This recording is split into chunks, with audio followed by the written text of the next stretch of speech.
Digital India, एक नई सोच। आखिरकार क्या है इस कचरे का राज? आखिरकार क्या ढूंढ रहे हैं लोग इस कचरे में?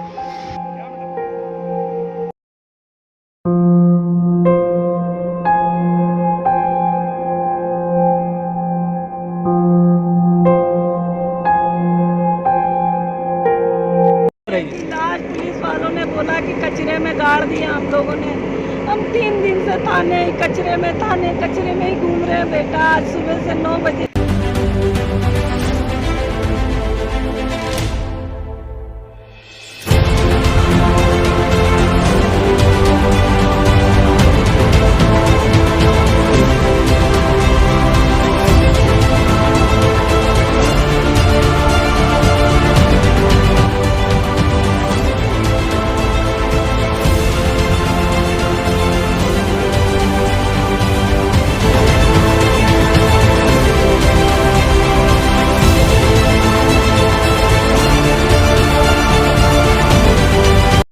क्या ऐसी वजह रही? लाश पुलिस वालों ने बोला कि कचरे में गाड़ दिया हम लोगों ने।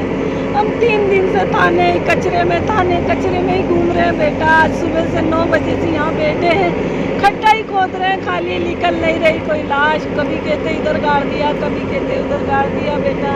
मेरे को मेरे बच्चे की लाश दे दो ताई को, उसकी बहुत मतलब मैयत सही से हो जाए बेटा, उसकी मट्टी सुधर जाए। कितना समय हो गया है यहाँ पर? यहाँ अब 3 दिन हो गया हमको, 3 दिन से भटक रहे हैं। 3 दिन से इसकी शिकायत आपने कहाँ करी है? नहीं, जब अभी तो किसी से शिकायत नहीं करी। पुलिस वालों से बोलते हैं फोन लगा के तो कहते हैं हम चुनाव में लगे हुए अभी। कौन पुलिस वाले थे? कौन से थाने से थे? तो 2 बत्ती वाले को बोला तो बोलते हैं हमारे इलाके का थाना 2 बत्ती लगता है, तो वहाँ बोला तो हम चुनाव में लगे हुए हैं। मैं थाने भी 2-2, 3-3 बार जाके आई कि मेरे बच्चे का कुछ हुआ, मेरा बच्चा कहाँ है बताओ। तो कहते अम्मा चुनाव में लगे हैं, अभी कुछ नहीं होएगा। और ये कौन सा काम हो रहा है? आपके बच्चे के साथ क्या हुआ था अम्मा?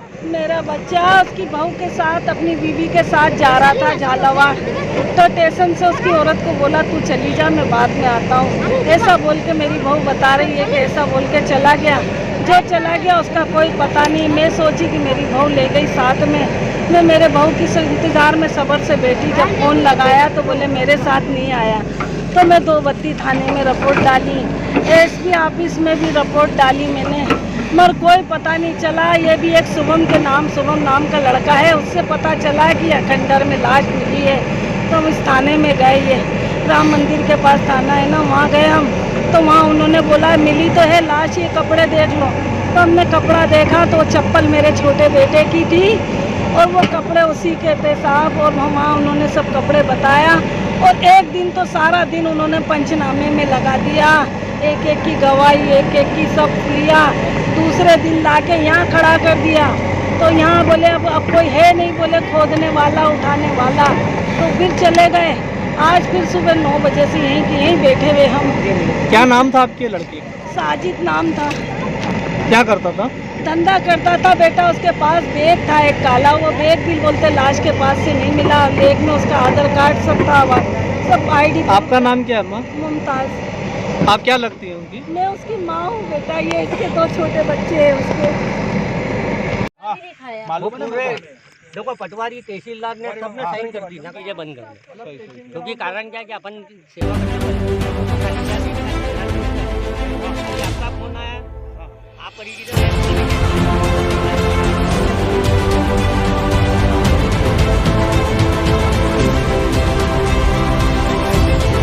मिली कि ट्रेसिंग ग्राउंड के ऊपर एक लाश को तकरीबन 13 जून को दफनाया गया था। और वो लाश एक अज्ञात लाश के तौर पे प्रशासन पुलिस को मिली थी। पुलिस ने उसका आइडेंटिफाई करके उसको जिस भी तरीके से एक ट्रेचिंग ग्राउंड जो कि कचरा स्थल की जगह है वहाँ पर उसको दफना दिया। अब जब उसको क्लेम करने वाला कोई नहीं आया, फिर पता चला कि वो एक लाश जावरा फाटक पे किसी साजिद नाम के व्यक्ति की है। और उसके परिवार के लोग पिछले 9 तारीख से ही उसको ढूंढना शुरू कर रहे हैं। उसकी शायद उन्होंने FIR वगैरह भी लिखवाई थी। तो ये पता चला कि उस लाश को शासन ने ट्रेचिंग ग्राउंड के अंदर दफना दिया। अब हमारा एक कहना मानवीयता के आधार पे अगर आपको कोई रिलीजन रिकग्नाइज नहीं हो पा रहा था या अगर आपको हुआ भी था तो आपके पास शहर के अंदर इतनी सारी कब्रिस्तान है, कहीं पर भी ले जाकर उसको दफनाया जा सकता था।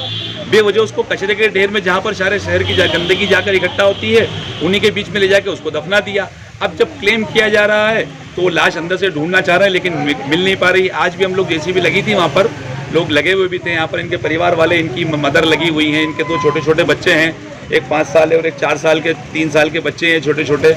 ये अपने बाप की लाश ढूंढना चाह रहे हैं लेकिन ना तो इनके बाप की लाश मिल पा रही है, इन्होंने कब्र खोद के कब्रिस्तान में रखी है। इस कचरे के स्थल से निकले तो फिर हम लोग ले जाकर अपनी लाश को कब्रिस्तान के अंदर दफनाएं। तो अगर लाश हम ढूंढने की कोशिश करेंगे। अब वो कहते हैं कि इंतज़ार का कोई क्या इंतज़ार करेगा। हम लोग 1 महीने से ये लोग तो इंतज़ार कर रहे हैं, फिर और इंतज़ार करेंगे, लेकिन हम लोग लाश ढूंढने की पूरी कोशिश करेंगे क्योंकि हमारे पुरखों ने कुर्बानियाँ इस तरीके से नहीं दी थी कि उनकी आने वाली नस्लों को एक छोटी सी ज़मीन भी नहीं मिलेगी दफनाने के लिए और कचरे के ढेर के अंदर दफनाया जाएगा। ये मानवीयता के आधार पर भी, अगर रिलीजन को अलग भी रखें तो मानवीयता के आधार पर भी अगर रिलीजन रिकग्नाइज नहीं हो रहा है तो शासन प्रशासन को किसी भी हालत में एक जगह अलॉट करनी चाहिए जहाँ पर अननोन जो डेड बॉडीज़ हों, वहाँ पर उनको जो भी पारंपरिक तरीके से जो रहें, जो धार्मिक उनकी सबकी अपने अपने हिसाब से उसको दफना दें वहाँ पर। लेकिन ये क्या तरीका हुआ कि कचरे के ढेर में ले जाके दफना दो, जानवर दफनाते साथ में इंसान भी दफना रहे, ये तरीका सही नहीं है सर। क्योंकि इस घटना को मैं घोर लापरवाही के नज़रिए से देखता हूँ, चाहे वो किसी भी स्तर पर हुई हो, इसकी जाँच हो। बड़े वरिष्ठ अधिकारियों से भी मेरा निवेदन है कि आप इसकी जाँच कराइए। कौन लोग हैं जो इंसानी लाशों को, चाहे वो किसी भी धर्म की हो, उसको ले जाकर कचरे के ढेर में दफना देते हैं? क्या ये इंसानियत है? हमारी इंसानियत इतनी मर गई, हम इतने असंवेदनशील हो गए हैं कि हम लोग इंसान और जानवर में फ़र्क करना भूल गए हैं।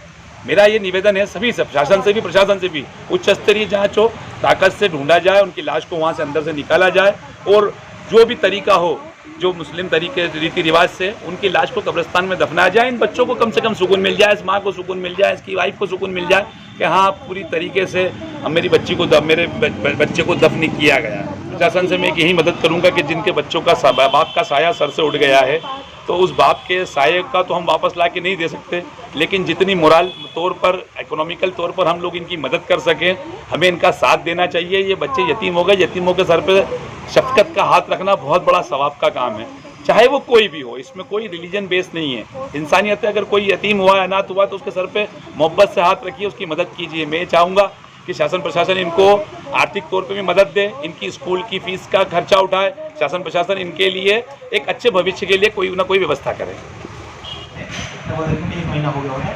अज्ञात बॉडी गाड़ियों में खंडर में मिली थी, जो पूरा डिकम्पोज हो गई थी, मैगट्स वगैरह पड़ गए थे उसमें।